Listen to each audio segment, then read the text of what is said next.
मेहनत का फल। गांव की कच्ची गलियों में सुबह की ठंडी हवा बह रही थी। खेतों में ओस की बूंदें चमक रही थी और सूरज की पहली किरणें धरती को सुनहरी बना रही थी। इसी गांव में रहता था रामलाल। रामलाल एक गरीब मगर बहुत ही मेहनती था। उसका जीवन कठिन था, पर उसके दिल में उम्मीद की लौ हमेशा जलती रहती थी। रामलाल के पास अपनी छोटी सी झोपड़ी और 2 बीघा जमीन थी। उसी पर वह अपनी पत्नी गोमती और बेटे मुनिया का पेट पालता था।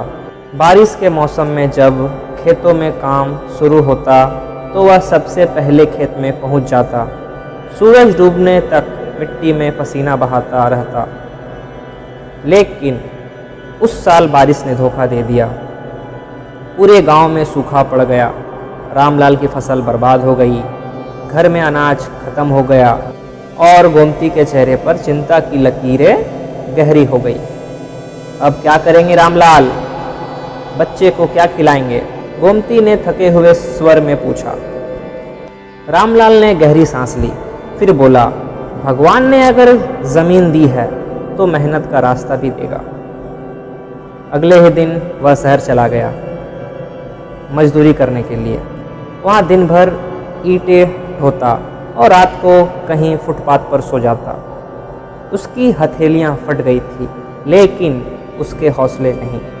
हर हफ्ते वह अपनी कमाई का थोड़ा हिस्सा घर भेज देता ताकि गोमती और मुनिया भूखे ना रहें।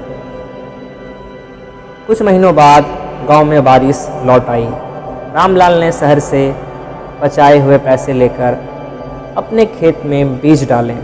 उसने दिन रात मेहनत की। गोमती भी खेत में साथ देती और मुनिया पानी लाने दौड़ता। पूरा परिवार जैसे एक हो गया था, एक सपना देखने के लिए, एक फसल उगाने के लिए। कई महीने बीत गए। आखिरकार खेत में हरे भरे पौधे झूमने लगे। रामलाल रोज खेत जाता, पौधे से ऐसे बात करता जैसे अपने बच्चों से करता हो। जब पहली बालियां आई तो उसकी आंखों में खुशी के आंसू थे। गोमती ने मुस्कुराते हुए कहा, देखा, मैंने कहा था, मेहनत कभी व्यर्थ नहीं जाता।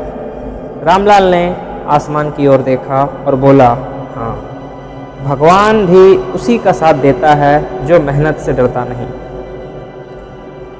कटाई का समय आया। गांव के सब लोग रामलाल की फसल देखकर दंग रह गए। जहां दूसरों की जमीन बंजर रह गई थी, वहीं रामलाल के खेत में सोने जैसी धान की बालियां झूम रही थी। सबने उसकी तारीफ की। गांव के मुखिया ने कहा, रामलाल, तूने साबित कर दिया कि मेहनत सबसे बड़ी पूंजी है।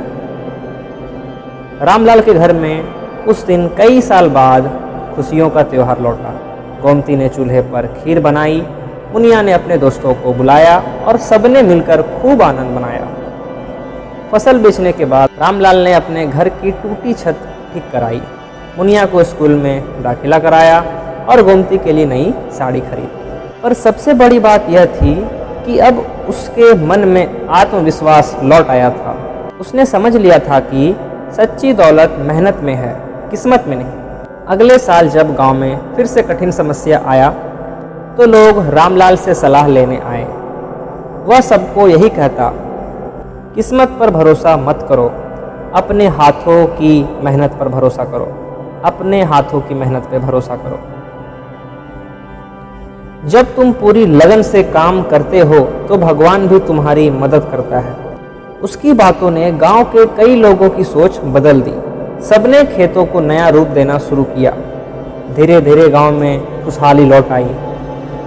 रामलाल अब बूढ़ा हो चुका था, लेकिन उसकी मेहनत की मिसाल गांव के बच्चे बच्चे को दी जाती थी।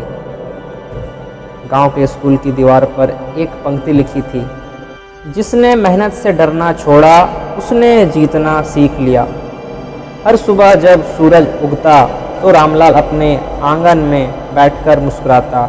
उसके चेहरे की झुर्रियों में तजुर्बा था, आंखों में सुकून और मन में यह विश्वास कि मेहनत का फल भले देर से मिले पर मिलता ज़रूर है।